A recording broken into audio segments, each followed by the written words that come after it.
তোরা আসলেই একটা মুর্গা। যোগ্যতা আছে আর্জেন্টিনার মতো একটা টিমের সাথে খেলার, যোগ্যতা নাই। তোরা পারো খেলে লাইতে লাইতি করতে। আর এবার জেদ থাকলে হ্যাডাম থাকলে বলের সাথে দেখা, মাঠে খেলাইয়ে দেখা। এই হ্যাডাম তো নাই, ওই হ্যাডামটা নাই। আর্জেন্টিনা কারা জানো? আর্জেন্টিনা তারা বর্তমানে তাদের র্যাঙ্কিং 2 নম্বরে, তোদের 80 কি ফেলাইছো বেড়া? এই আর্জেন্টিনার মতো একটা টিমের সাথে তোরা খেলতে পারতেছো, তোদের ভাগ্য। তাদেরকে রেসপেক্ট করা উচিত, তাদেরকে সম্মান করা উচিত।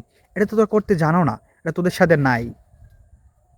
পারলে মারে বলের সাথে কর। যাই হোক, কালকে প্রবাস বাংলা বাংলাদেশ ভার্সেস আর্জেন্টিনার খেলা ছিল। ব্রাজিলে লাগতো গোহার হারছে, আর্জেন্টিনার সাথে ড্রো করছে। এটা লই আমার কোনো মাথা ব্যথা নাই। মাথা ব্যথা হইলো তোরা যে আর্জেন্টিনার সাথে যে ব্যবহারটা করছো। তারা আমাদের মেহমান বেড়া, তারা আমাদের মেহমান। তাদের সাথে প্রীতি ম্যাচ খেলা হয়েছে,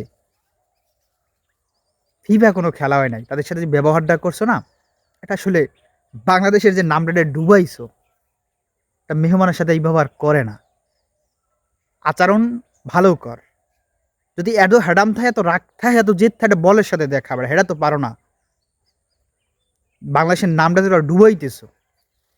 খেলাইয়ে তোরা আর্জেন্টিনাটা হারাই দিতি, আর্জেন্টিনা ঠোক দি, আফসোস ছিল না। কিন্তু বাংলাদেশের ব্র্যান্ডিংটা, নামটা রাখতে সেটা পারো নাই। ভালো